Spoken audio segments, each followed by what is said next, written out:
আল্লাহকে দেখেছি এই বইটা চলে। হুজুর মিয়ার প্রিয়তমা, নারীর উপহার। পিনাকি ভট্টাচার্যের বই খুব ভালো চলে, পাঠকরা পড়ে এসে এই বইটার প্রশংসা করে। ইসলামিক ফাউন্ডেশনের আয়োজনে রাজধানীর প্রাণকেন্দ্র বায়তুল মোকাররমে মাসব্যাপী বইমেলার আয়োজন করা হয়েছে এবং এই বইমেলায় দেশি বিদেশি লেখকের ইসলামিক বইসহ বিভিন্ন রকম বই পাওয়া যাচ্ছে।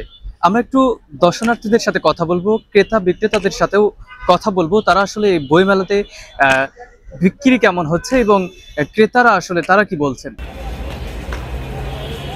ইসলামিক ফাউন্ডেশন খুব চমৎকার একটা আয়োজন করছে, খুবই ভালো লাগতেছে। অনেক ধরনের বই আমি দেখলাম, বাইরে দুটো প্রকাশনাও আসছে, ইরান থেকে আসছে, পাকিস্তান থেকে আসছে এবং বাংলাদেশের যত ইসলামিক যত ইয়েগুলো আসছিল সব, এবং অনেক ধরনের বই যেগুলো আমরা সাধারণত অনলাইনেও পাই না, অফলাইনেও পাই না, খুঁজে নিতে কষ্ট হয়, অথেন্টিক সোর্সগুলো পাই না, এটা আমরা এখান থেকে পাচ্ছি আলহামদুলিল্লাহ। বইমেলায় তো ভালোই লাগে। আর আসলে আসছে মূলত যে হিসনুল মুসলিম, মানে দুয়ার বই বা এই টাইপের ইসলামিক বইগুলোই দেখতেছিলাম। আরিফ আজাদ স্যারের বইও মোটামুটি নেওয়া হয়। অত্যন্ত সাজানো গোছানো, আমাদের আগামী প্রজন্মকে এই বইয়ের সাথে সম্পৃক্ত রাখাটা আমাদের জন্য অত্যন্ত জরুরি। দিনে দিনে যেভাবে আমরা ডিভাইসের প্রতি আসক্ত হচ্ছি, সে জায়গা থেকে বের করে আমাদের সবাইকে বইমেলাতে আসা এবং আমাদের প্রজন্মকে বইয়ের সাথে সম্পৃক্ত করাকে আমি অত্যন্ত প্রয়োজনীয় মনে করি। এবং এখানে অত্যন্ত সুন্দর সুন্দর বই বিভিন্ন দোকানে দেখতে পাচ্ছি। তো আমি শুধু ব্রাহ্মণবাড়িয়া থেকে এই বইমেলার উদ্দেশ্যে আসা। হুজুর মিয়ার প্রিয়তমা, তারপর আপনার জুলাই গণহত্যা, আপনি কিভাবে নামাজ পড়বেন, বিপদস্ত ভূখণ্ড, কবিরা গুনাহ, এই বইগুলো আমাদের দারুল উলুম প্রকাশনীর।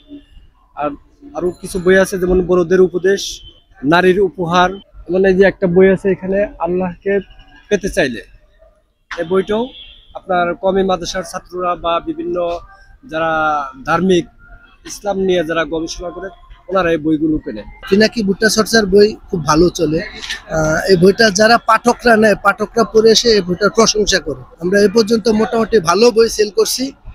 নতুন আরেকটা বই আসছে, এটা আমরা এখনো সংগ্রহ করতে পারি নাই, তবে আশা করা যায় ইনশাল্লাহ দু এক দিনের ভিতরে রিসেন্টলি আমরা ওইটাও সংগ্রহ করবো আর কি। বইমেলা সুন্দর, পরিবেশটা দেখতে আগের মতো ঝামেলা নাই, তবে আশেপাশে আই এম স্যাটিসফাইড। আলহামদুলিল্লাহ, বিগত বছরের তুলনায় এবছর বিক্রিটা অনেক বেশি, তবে গত বছর অন্যরকম ছিল একটু, কারণ সরকার পরিবর্তনের পর আলাদা একটা মানুষের ভিতরে যে ভাবটা ছিল, এখন তো অনেক মানুষ নির্বাচনমুখী বা বিভিন্ন কাজে ব্যস্ত, এই কারণে একটু কম হলেও আমরা দেখতেছি আলহামদুলিল্লাহ হচ্ছে। আর তারপরে হচ্ছে মেলাটা শুরু যেহেতু এখন ওইভাবে জমে ওঠে নাই, তারপরে যতটুকু আশা করি তার চেয়ে বেশি হচ্ছে।